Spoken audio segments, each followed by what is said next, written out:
जेव्हा जेव्हा पावसाळा येतो, माझा पावसाळा हा ऍक्च्युअल मध्ये आवडता ऋतू आहे. सर्वांचाच आहे. हा पण शहरामध्ये थोडा कमी लोकांचा आवडता असतो, कारण चिखल असतो. अगदी अगदी गावामध्ये सगळ्यांना आवडतो. बरोबर. पण आहे ना, पावसाळा जसा सुरू होतो तसं आहे ना, भजी खाण्याची इच्छा प्रत्येकाची होते. आणि तुम्ही म्हणताय की कमी खावा, की जड खायला नको. बरोबर. पण आपली इच्छा तर होते, जसं की उन्हाळ्यामध्ये तहान लागते आणि पाणी प्यायची इच्छा अगदी होते. अगदी तसं पाऊस पडला की असं गरम गरम काहीतरी तळलेलं खाण्याची इच्छा होते. आणि प्रत्येकाच्या घरामध्ये, माझ्या सुद्धा घरामध्ये हो, भजी हो. तळल्या जातात आणि खाल्ल्या असं जातात. महाराष्ट्रात एकही घर नाही की ज्याच्यात जिथे पाऊस नाही होत. पडला आणि त्यांना हा मृदगंध आणि भजी हे नाही खात. एकदम समीकरण हा, झालेलं तर आहे. त्याचा काय संबंध आहे, म्हणजे ते खाणं योग्य आहे का? ठीक आहे. त्याच्या मागचा ना जो मूळ विचार आहे तो खूप बट ऑब्वियस आहे. तुमच्या शरीरामध्ये जे बदल घडतायत त्यानुसार तुमचं शरीर आतून काहीतरी आवाज देतो, तुम्हाला खाण्याची इच्छा होते. हा, अगदी सिंपल आहे. बरोबर. तुम्ही उन्हामधून आलात आणि तुम्हाला कॉफी किंवा गरम गरम सूप किंवा चहा सर्व केला तर चालेल का हो? नाही चालणार. म्हणजे तुम्हाला काहीतरी थंड पाहिजे, सरबत हा, पाहिजे, हा, बरोबर, रिहायड्रेटिंग पाहिजे. बरोबर. तसं तुम्ही पावसाळ्यामध्ये घरामध्ये भिजून आलात तर तुम्हाला काहीतरी गरम पाहिजे, गरम, बरोबर. थोडीशी अग्नी किंवा शरीरातली उष्णता थोडी बेटर करणार बेटर पाहिजे, करणार. म्हणून त्या उष्ण पदार्थांची इच्छा होते. हा एक भाग. त्यामुळे तिथे सूप किंवा त्या प्रकारचे आपण ज्याला कढणं म्हणतो मराठीमध्ये, हा, तो पिण्याचा एक भाग असायला हवा. बरोबर. किंवा त्याची इच्छा जरी नसली तरी ज्यांनी ते सेवन केलंय त्यांना कळतं की ते पिल्यावरती आपल्याला आरोग्य बरं वाटतं, वाटतं. हा, पचन होतं. हा. मग तसंच भजीचं पण आहे. आता हा भजी नावाचा जो प्रकार आहे हा काय फक्त पावसाळ्यातली डिश राहिली आहे का? नाही, आज संध्याकाळी 4-5 वाजता पूर्ण भारतामध्ये पकोडा नावाचा प्रकार, म्हणजे भजीसारखे तळलेले प्रकार, बरोबर. हा एक इव्हिनिंग ब्रेकफास्टचा प्रकार सर्रास झालेला आहे. खाल्लं जातं. पण खरं बघायला गेलं तर आयुर्वेद सांगतो की पावसाळ्यामध्ये भजीसारखा पदार्थ करून करून खावा. करून खावा. हा. ओके. हा, ज्या वेळेला ज्याला शब्द आहे की प्रचंड पाऊस पडतोय, हा, हा. आपण मराठीतल्या कवितेत शब्द वापरतो, घन व्याकुळ बरसला, म्हणजे सगळीकडे अंधारलेलं झालेलं आहे हा, हा. आणि प्रचंड पाऊस पडतोय, विजांचा कडकडाट चालू आहे, ज्याला आपण दुर्दिन म्हणूयात. ओके.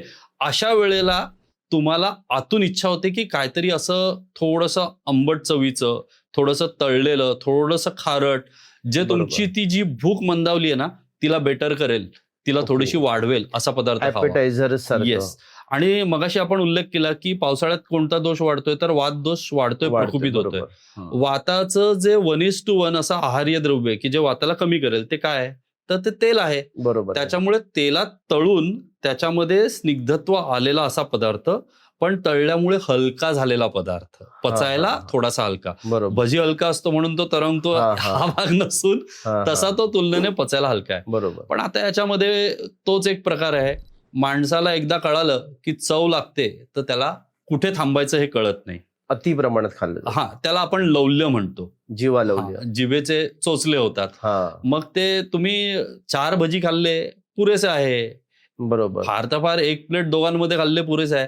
पण जर ते तुम्ही तळून त्याचे वडेही बनवताय, भजी करताय, आणखीन पॅटिसही करताय, असं जर कंटिन्युअस केलं आणि ते सलग 2-3 दिवस केलं, त्यातही लोकांचं जर तुम्ही नीट पाहिलं, ते घरी करण्याचा प्रघात कमी असून बाहेर हातगाडीवरून खायचं. आणायचे हा. असतात, कारण त्याची चव बरोबर. असते एक प्रकारचा हा, त्याच्यामध्ये. हा. पण त्यामध्ये जे तेल अनेक वेळा तळलं जातं त्याच्यामुळे घसा खराब होऊ शकतो, त्याच्यामुळे अजीर्ण होऊन पित्ताचा त्रास होऊ शकतो. ओके. त्यामुळे भजीला आयुर्वेदाकडून ग्रीन सिग्नल आहे. हा, पावसाळ्यामध्ये. हा, पण आणि तोही विशिष्ट दिवसांमध्ये, हा, अति व्याकुळ हा. पावसामध्ये आणि प्रमाणात. अगदी प्रमाणात खायचंय. नाहीतर आता कुठे पाऊस पडला नाही लगेच बेडकं बाहेर येतात का, नाही, बरोबर. लगेच कविता सुचायला लागतात का, नाही. तसं ते थोडंसं भजीसाठी पण थोडा एक आपण म्हणूयात की संयम ठेवला पाहिजे. आणि जरूर पावसाळ्यातच त्याची मजा येते. तुम्ही बघा, पाऊस पडल्यानंतर गरम वाफाळलेला चहा आणि भजी, बरोबर. आणि तोच हिवाळ्यामध्ये उन्हाळ्यामध्ये विचारा, नाही येणार त्याला तेवढी नाही येणार taste. तेवढं, चव पण नाही येणार अगदी. त्याला. तसेच तेवढं. प्रकार आहेत. तुम्हाला भुट्टा कधी आवडतो खायला?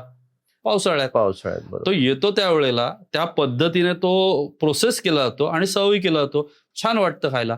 आता हे जे लोकव्यवहारात दिसतं ना, नॅचरल ट्रेंड्स आहेत, हाच ऋतुचर्याचा भाग. ओके. म्हणजे आपण ते नकळत कुठे ना कुठेतरी फॉलो करत आहोत. फॉलो करत आहोतच. अगदी अगदी अगदी.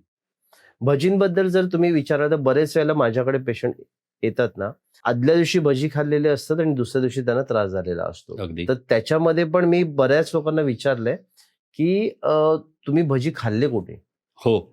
त्यांचं उत्तर हेच असतं बऱ्याच जणांचं की बाहेरचं खाल्लं म्हणून त्रास झाला. तर बाहेरचं काय खाल्लं?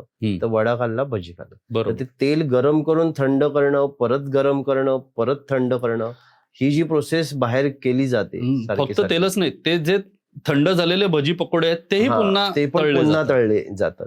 त्याच्यामुळे प्रॉब्लेम आहे. पण अगदी. तुम्ही घरी जर फ्रेश तेलामध्ये तळून पावसाळ्यामध्ये खाताय तर तुमचं आरोग्य ते चांगलं करणार. अबाधितच आहे राहील, का? निश्चितच आहे. ओके. तो पदार्थ मुळात आरोग्याला बाधाकर नाही आहे पावसाळ्यात, असं आयुर्वेद स्वतः सांगतोय. त्याच्यामुळे तुम्ही बिनधास्त खा, फक्त प्रमाणात खा.